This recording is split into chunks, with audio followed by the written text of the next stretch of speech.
दै मोनलोंनाय मा मोनलोंनायजों मानसिफ्रा सिङाव गोदोलांबायमोन। मुसलपुर थाना এটা এফআইআর দিছিল। बे भिडिअखौ दसे उनाव नोंथांमोननि गेजेरावहाय आबुङै होनो थांगासिनो दङ। ना सानो थांनानै खरसे फुख्रियावनो सानै बिफा फिसानि जिउ खहा आरो बेजों लोगोसे अनसुमै खुंगुर बर' बिथाङा राकेश ब्रह्म इएमनि सायाव केस होनाय नैबे भिडिअनि सायावनो नोंथांमोननि गेजेरावहाय फोरमायनो थाखाय दिनैनि गोदान भिडिअखौ लानानै फैदों।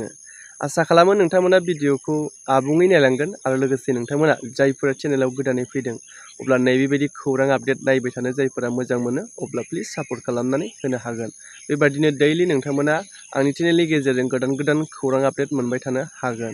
दानिया फैदो आपडेट बायदियै मैयानि समाव जिबायदि मोनसे गिख्रंथाव जाथाय आरो सोमोनांथाव जाथाय क'क्राझार जिल्लानि सिङाव थानाय मागुरमारि ओनसोलनि सेसाफानि गामिनि जाय सासे राजाराम नार्जारी होननाय सासे सुबुङाहाय जाय बै सेसाफानि गामिनि बिथाङा सासे एक्स गावबुरा होननानैबो मोनथिनो मोननाय जादों।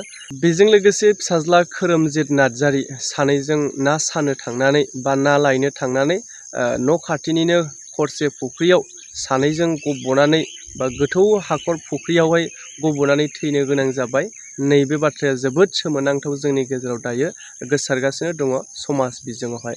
खोब दुखुनांथाव जाय जाथाया जोंनि गेजेरावहाय जायोब्ला माने खास्रि बिस्रि जोङो सोमोनांथाव आरो लोगोसे गोसोआव दुखुनांथाव बिराद आघात मोनो जाथि हिसाबै। नैबेबायदि जिथु न'खरसेनिफ्रायनो जिथु बिफा फिसा आंगो बिफा आरो फिसा सानै न'खरसेनिफ्रायनो बेबायदि जिउ गोमानाय थासारिया खोब जोंनि बर'फोरनि गेजेराव मोनसे दुखुनांथाव थासारिया सोमजिफैदों। दा बै थैजानाय न'खरनिफ्राय आंनि चेनेलनि जानानै बै थैजानाय न'खरनि जानानै दाहा फोरमायहरब्लानो जाबाय जाहाथे बिथांमोननि जिउमाया सोरगोआव आलो गोजोनै थानो हानाय बायदि।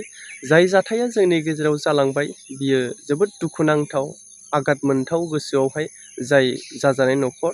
मानो होनबा बैफोरबायदि थासारिनि गेजेरजों मोनसे न'खरावनो बेबायदि सानै बिफा फिसाज्ला आंगो सोमोन्दोआ बेबायदि गोमालांनायनि जाउनावहाय मोनसे जोबोद न'खरावहाय माने दुखुथिया जाय बांसिनै दुखु गोनांसिन जायो। नैबेबायदि सानै गाहाम जाय बिफा फिसाज्ला जाय बै मागुरमारि ओनसोलनि सेसाफानि थागिबि राजाराम नार्जारी आरो लोगोसे फिसाज्ला खोरोमजित नार्जारी बिथांमोननि थैनायावहाय गोबांथार रायजो राजाफोरानो ओनसोलनि आरो गोबां बर'फोरनि गेजेरावहायनो नैबे भिडिअ' बा नैबे थासारिखौ नुनानै जोबोद दुखु मोननाय फोरमायदों। दा आंनि चेनेलनिफ्राय आं बेखौसो मानगोनां रायजो राजाफोरखौ खावलायनो सानो गासै बर' रायजो राजाफोरखौ जाहाथे माने ना हमनो जायफोरा दैफोराव थाङो बैफोरबायदि आरो लोगोसे न' खाथिफोराव जायफोरा फुख्रि बिलो दङ अब्ला उन्दैफोरखौ एसे जोथोनै नायब्लानो जाबाय। मानो होनोब्ला समाव मा जायो मा जाया बेफोरखौ उन्दै मानसिफोर एसे बायगर जायो दुस्थ' जायो बेवहाय जोङो माखासे समाव नायस्लाबनोबो हाया जायो। आरो लोगोसे माने दैफोरावहाय सानस्रिनो हानाय जानांगोन रोंनाय जानांगोन जायफोरा ना लायनो थाङो बा माबा मोनसे खामानिनि थाखाय दैमा दैसाफोराव थाङो। थारमाने जों गामिनिनो बिथाङा एक्स गावबुरामोन राजा नार्जारी। बिसिनि न'खराव बिसिनि न' खाथियावनो मोनसे फुख्रि दं बेसेबांबा गोथौ न' खाथियाव गावसिनि बिदा फंबाय बाय बाहागिनि फुख्रि होननानै जों मिथियो। खिन्थु बिथांखौ न'नि मानसिया दहाय खिथादों माने ना साहैदोंमोन फिसा फिसा ओमफ्राय फुख्रियाव गोलैलांदों होननानै खोनादों जाहैबाय। ओमफ्राय न'नि मानसिया थांना नागिरगासिनो दं। आं न'आवसो ओंखाम जागासिनो दंमोन। उनाव खबर मोननानै आंबो नायफैदों। खोथाया जाथायाथ' नंमारगौ। ओमफ्राय फैनानै नायबाय गामिनि मानसिफ्रा नागिरगासिनो दं। बेनि उनावहाय सिङाव मानसिफ्रा फुख्रियाव गोदोनायनि खोथा दै मोनलोंनाय मा मोनलोंनायजों मानसिफ्रा सिङाव गोदोलांबायमोन।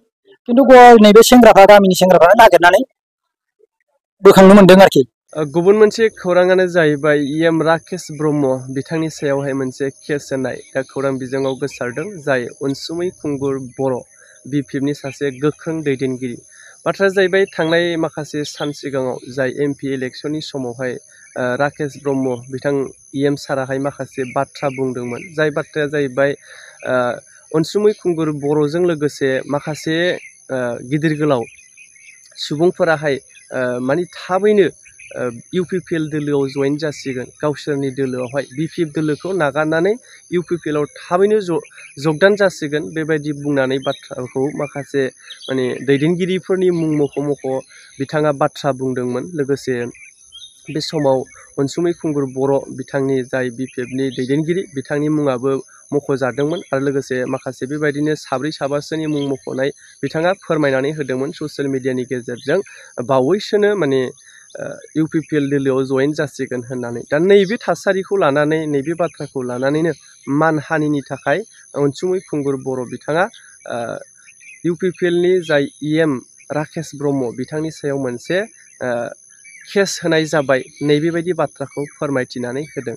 दा बे जाबाय राजखान्थिनि खोथा गलाय गथाय जाबाय दे दिनैनि आपडेटआहाय आंना बेबायदिनो मानो होनबा मोनसेल' आपडेट लानानै फैया बेजों लोगोसे आंनि भिडिअ'आ लाब्रा टाइप जायो दे जायफोरा माने उसुबिदा मोनो अब्लाबो नायब्लानो जाबाय मानो होनोब्ला एसे आंनिया निउसबो थांद्राया बेजों लोगोसे ब्लगबो थांद्राया समावहाय बेबायदिनो लाब्रा जायो अब्लाबो नोंथांमोननि गेजेराव जा हायो लाब्रा टाइपबाबो माने भिडिअ'खौ लानानै होफैयो।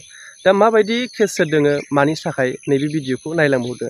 মই তাৰমানে যোৱা 1 এপ্ৰিলত 2024 আমাৰ ৰাকেশ ব্ৰহ্ম EMে মোক তাৰমানে UPPLত যোগদান কৰিব বুলি অপপ্ৰচাৰ কৰিছে লগতে হিতেশ বসুমতাৰী আৰু হাগ্ৰামা মহিলাৰী ছাৰ বিৰুদ্ধে আৰু আমাৰ 1 নম্বৰ কোকৰাঝাৰ সমষ্টিৰ এতিয়া প্ৰাৰ্থী কাম্পা বৰগোহাঞিৰ বিৰুদ্ধে বিভিন্ন বেয়া মন্তব্য কৰিছিল আৰু ৰাজনীতিক যিটো মোৰ কেৰিয়াৰ এইটো নষ্ট কৰাৰ কাৰণে MP ইলেকশ্যনৰ পিছত UPPLক যোগদান কৰিব বুলি অপপ্ৰচাৰ কৰিছিল আৰু ইয়াৰ বিৰুদ্ধে মই যোৱা 2 এপ্ৰিলত 2024 মই মছলপুৰ থানা এটা FIR দিছিলোঁ আৰু আজি এই আমাৰ মহামান্য আদালতত এটা সুবিচাৰ পাম বুলি